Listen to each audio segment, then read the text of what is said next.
अस्सलाम वालेकुम दोस्तों, मेरा नाम डॉक्टर लियसगर है और आज की इस वीडियो में हम डिस्कस करने जा रहे हैं एमकेड ईकेट time table for student of 2021। 2021 में जो एमकेड और ईकेट के एग्जाम में अपेयर होने जा रहे हैं उन बच्चों के लिए जो है हमने टाइम टेबल तरतीब दिया है। वो स्टूडेंट जो हमारे रजिस्टर्ड ग्रुप में शामिल हैं, तो उन बच्चों को हम एक तरतीब बताएंगे कि उन्हें किस तरीके से स्टडी करनी है, टाइम टेबल कैसे बनाना है और हम किस तरीके से उनको तैयारी करवाएंगे। तो वो सारी चीज़ें आज की इस वीडियो में डिस्कस करने जाएंगे। तो सबसे पहले यहाँ हम बात करेंगे कि बेटा आपने देखें, क्योंकि अभी आप इंटरमीडिएट में भी है ना, इंटर के एग्जाम भी देने हैं आपने और साथ ही साथ एप्टीट्यूड की तैयारी भी करनी है। तो आपने दिन में 1 घंटा, दिन में डेली जो है आपने दिन में जो है वो क्या करना है, टाइम टेबल बनाना है।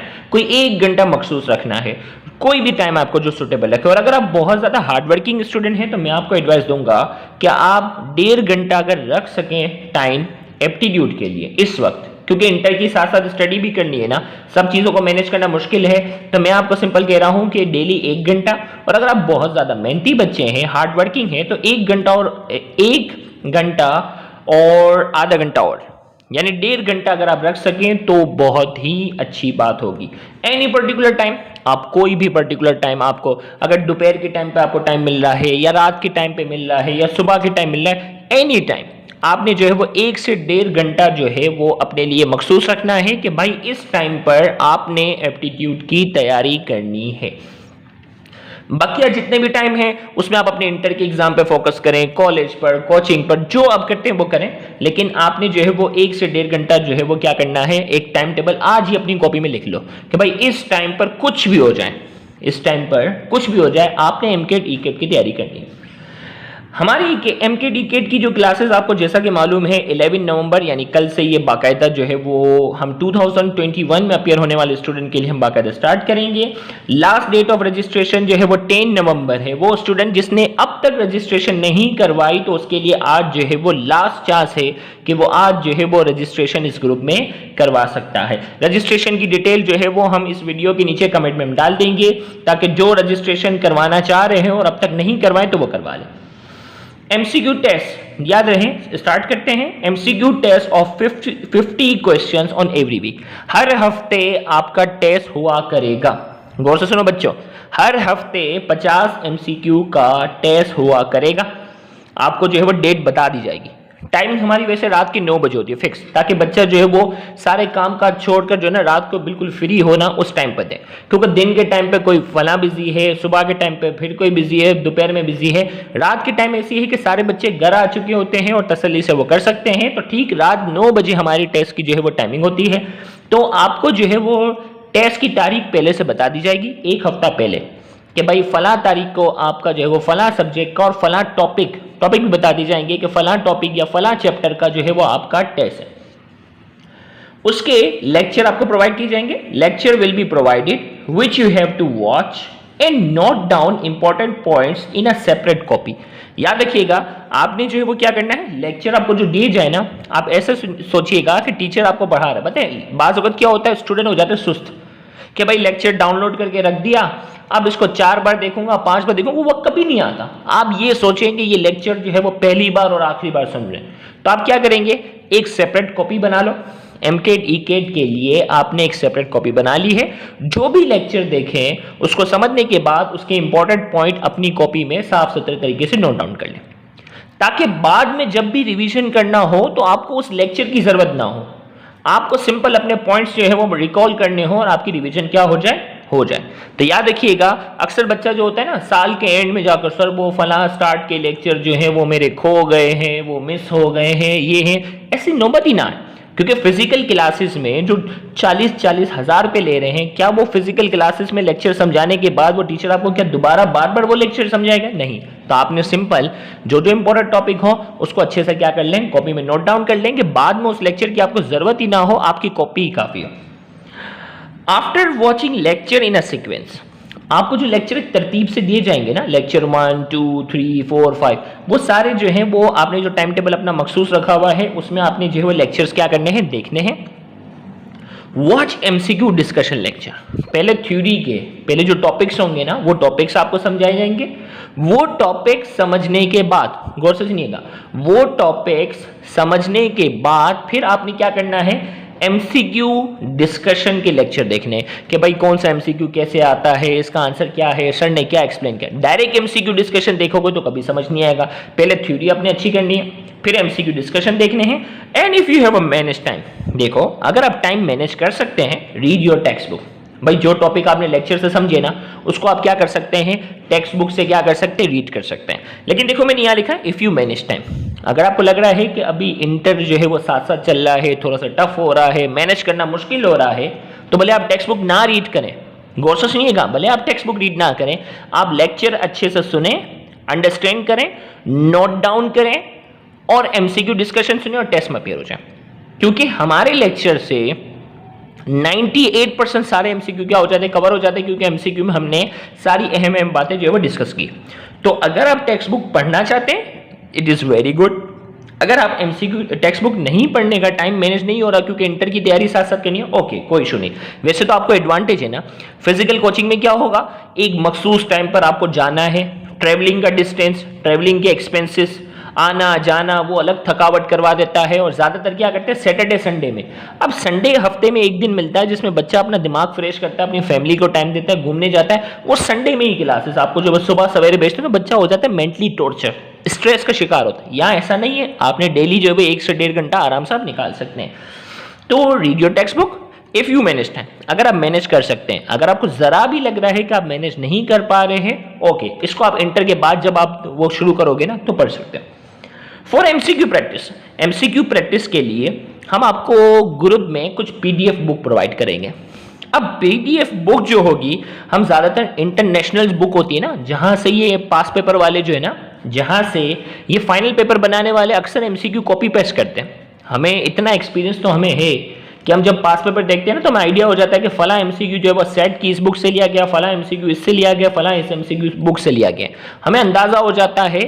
तो कुछ इंटरनेशनल बुक्स हैं जो उसमें क्या फायदा होता है कि एमसीक्यू भी दिया हुआ है, एमसीक्यू के बाद एमसीक्यू का आंसर और उसकी एक्सप्लेनेशन भी दी हुई है। तो वो साथ साथ अगर आप स्टडी कर सकते हैं, रीड आउट कर सकते हैं, it is well and good, बहुत अच्छी बात होगी। देखिए फिर भी ये भी मैं कह रहा हूँ इफ यू मैनेज टाइम, फिर से बता रहा हूँ मैनेज टाइम, वरना ये इंटर के बाद के लिए बुक को सेव कर लेना, लैपटॉप में सेव कर लेना, बाद में मत कहना कि ये मुझसे डिलीट हो गई थी, ये है मोबाइल में आ जाए, मोबाइल से उसको किसी भी तरीके से डाउनलोड करके जो भी करके उस बुक को लैपटॉप में आप सेव कर लेना, ताकि ये बुक आपके लिए हमेशा आपके पास जो है वो अवेलेबल हो। For MCQ practice PDF book of institute, मुख्तलिफ इंस्टीट्यूट के आपने नाम सुने होंगे, फला इंस्टीट्यूट जो है वो 40,000 ले रहा है, 50,000 ले रहा है, तो उनकी बुक्स जो होती है ना एमसीक्यू प्रैक्टिस की, कहीं आपको दिल में ये हसरत ना रह जाए कि यार वो क्या ऐसी चीज पढ़ाते हैं जो आपने नहीं पढ़ी।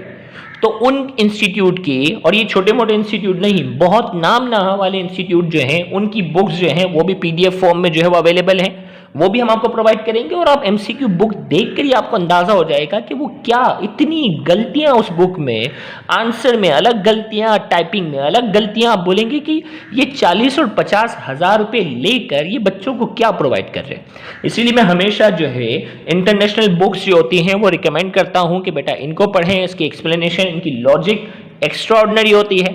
जबकि ये जो बुक्स होती है ना इंस्टीट्यूट की, इनमें चंद एमसीक्यू भी जो होते हैं वो टीचर्स के अपने नहीं बने हुए होते, किसी ना किसी जगह से क्या किए होते हैं, कॉपी पेस्ट किए हुए होते हैं। अब जो है वो टाइपिस्ट जो है उसने वो फला किसी बुक रेफरेंस बुक से उठाकर उसने क्या कर दिए हैं, टाइप कर दिए हैं। अब टाइपिंग मिस्टेक्स में बहुत सारी हैं, आंसर की भी जो है वो सही तरीके से चेक करने की जहमत नहीं की, और ये कई सालों से चल रही है। हर साल आप अपने सीनियर से जरूर कंफर्म कीजिएगा, जो कराची के वेल नोन इंस्टीट्यूट से तैयारी कर रहे हैं उनसे पूछिएगा कि उनकी बुक का क्या हाल है।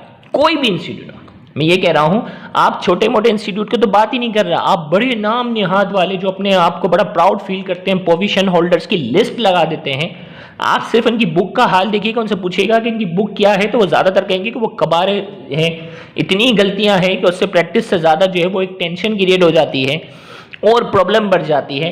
तो वो भी आपकी तसल्ली के लिए हम आपको पीडीएफ फॉर्म में प्रोवाइड करेंगे। At the end of the week आपको हर वीक एक सब्जेक्ट, जैसे पहला वीक जो है वो बायोलॉजी का है, तो दूसरा वीक केमिस्ट्री का है, तीसरा वीक जो है वो क्या है, फिजिक्स का है, ऐसे करके हर वीक एक एक सब्जेक्ट जो है वो चलेगा। आपने एक वीक में एक सब्जेक्ट पे फोकस करना है, ऐसा नहीं है। वरना क्या होता है फिजिकल क्लासेस में, क्या है फिजिक्स वाले ने अलग क्लास ली, केमिस्ट्री वाले ने अलग क्लास ले ली, बायोलॉजी वाले ने अलग ले ली, इंग्लिश वाले ने अलग ले ली। अब बच्चा जो है वो कंसंट्रेशन के साथ किसी एक सब्जेक्ट पे फोकस नहीं कर पा रहा, थोड़ा फिजिक्स पढ़ रहा है, थोड़ा बायोलॉजी पढ़ रहा है, थोड़ा केमिस्ट्री पढ़ रहा है, और फिर वही बच्चा सवाल पूछता है कि सर मेमोराइज करने की कोई टिप बताएं, कोई ऐसी टिप बताएं जिससे मेरी याददाश्त क्या हो जाए, मजबूत हो जाए और मैं भूलूं ना। तो बेटा भूलोगे ना, क्योंकि वो हर चीज जो है वो हैपेजेड है। अब आपके पास पूरा एक साल है, हर वीक आपने एक एक डेढ़ घंटा जो है सिंपल ना आने जाने, देखो आने जाने एक डेढ़ घंटा फिजिकल क्लासेस में तो ट्रेवलिंग डिस्टेंस ही लग जाता है ना, एक डेढ़ घंटा तो ट्रेवलिंग डिस्टेंस ही लग जाता है। तो आपके पास ना आने का टाइम ज़ाया हो रहा है, ना जाने का टाइम वेस्ट हो रहा है। सिंपल अगर आप डेढ़ घंटा, एक घंटा भी निकालो तो बहुत होता है, लेकिन अगर आप डेढ़ घंटा निकालते हो तो आप बहुत ही जीनियस बच्चों की कैटेगरी में आ जाओगे, आपकी तैयारी बहुत एक्स्ट्राऑर्डिनरी होगी। तो at the end of the week आपका फिर वो एमसीक्यू टेस्ट होगा, वही जिसमें आपको लिंक तक प्रोवाइड किया जाता है। हर स्टूडेंट का अपना अपना पेपर होता है, उसमें एमसीक्यू मार्क करते हैं, एमसीक्यू सॉल्व करते ही आपका स्कोर आपके सामने आता है, और फिर ओवरऑल बताया जाता है कि बेटा जो जो बच्चे आपके साथ इस टेस्ट में अपियर हुए थे उन बच्चों का रिजल्ट क्या रहा, आपका रिजल्ट क्या रहा, इससे आपको कंपटीशन का क्या होता है अंदाजा होता है। तो याद रहे कल से यानी 11 नवंबर से हमारे ग्रुप 1 की क्लासेस का क्या हो जाएगा, आगाज होगा। रजिस्ट्रेशन की लास्ट डेट 10 नवंबर यानी आज। वी विल स्टार्ट, अब देखो हमने स्टार्ट करना जो है ना, बहुत से देखो इस साल जो मेजर प्रॉब्लम है वो क्या है, बच्चे जो है वो उन्होंने फर्स्ट ईयर पास नहीं किया, फर्स्ट ईयर प्रमोट करके आ गए। अब उनको ये तक भी नहीं पता बहुत से बच्चों को कहाँ कॉस थीटा आता है, कहाँ साइन थीटा आता है, और वो मैग्नेटिज्म, इलेक्ट्रोमैग्नेटिज्म, इलेक्ट्रोस्टैटिक्स के चैप्टर पढ़ते जा रहे हैं, वो रट्टा लगाते जा रहे हैं, उनका कॉन्सेप्ट तो है ही नहीं। उनको पता ही नहीं है कि इलेक्ट्रिक फ्लक्स क्या चीज़ थी, इलेक्ट्रिक फील्ड इंटेंसिटी क्या कॉन्सेप्ट था, क्योंकि बुनियाद ही उनकी क्या थी, खराब थी। तो स्टार्टिंग हमारा फोकस होगा, वी विल स्टार्ट। और सेम इसी तरीके से बायोलॉजी में अगर देखा जाए तो बायोलॉजी में cell cycle, mitosis, meiosis, chromosome वाली चीजें पढ़ रहे हो, और फर्स्ट ईयर बायोलॉजी का चैप्टर 4 सेल वाले चैप्टर की चीजें ही नहीं पता। सेल के अंदर कौन कौन से ऑर्गेनिल होते हैं, कौन कौन से ऑर्गेनिल का क्या काम होता है वो पता ही नहीं है, और आगे जब जाकर जीन एक्सप्रेशन के टॉपिक्स को ये जो बच्चे पढ़ने जा रहे हैं, तो ये तो पूरी बेसिक का कबारा हो गया। तो हमारा फोकस है we will start from basic topics of first year which will help you to understand your current second year। अभी इस वक्त आप सेकेंड ईयर में हो ना, बहुत से टॉपिक ऐसे हैं जिनको समझने में प्रॉब्लम इसलिए आ रही है कि आपने फर्स्ट ईयर अच्छे से नहीं पढ़ी, आप प्रोमोट होकर सेकेंड ईयर में आ गए। तो हमारा टारगेट होगा कि एप्टीट्यूड के उन टॉपिक्स से हम स्टार्ट लें जो फर्स्ट ईयर के बुनियादी टॉपिक्स हैं, और वो बुनियादी टॉपिक्स अच्छे से ना पढ़ने की वजह से आपको सेकेंड ईयर में बहुत से बच्चों को मुश्किलात पेश आ रही है। तो वो टॉपिक्स जब आपके स्ट्रॉन्ग हो जाएंगे तो आपको सेकेंड ईयर भी क्या लगना शुरू हो जाएगी, आसान होना शुरू हो जाएगी। तो इंशाल्लाह कल से जो है वो बाकायदा जो है वो एक तरतीब से आपको जो है वो टाइम टेबल के मुताबिक जो है वो स्केड्यूल जो है वो प्रोवाइड किया जाएगा, लेक्चर्स प्रोवाइड किए जाएंगे। तो वो बच्चे जिन्होंने रजिस्ट्रेशन नहीं करवाई तो वो रजिस्ट्रेशन के लिए उनके पास आज लास्ट डे है। Thank you very much, Allah Hafiz.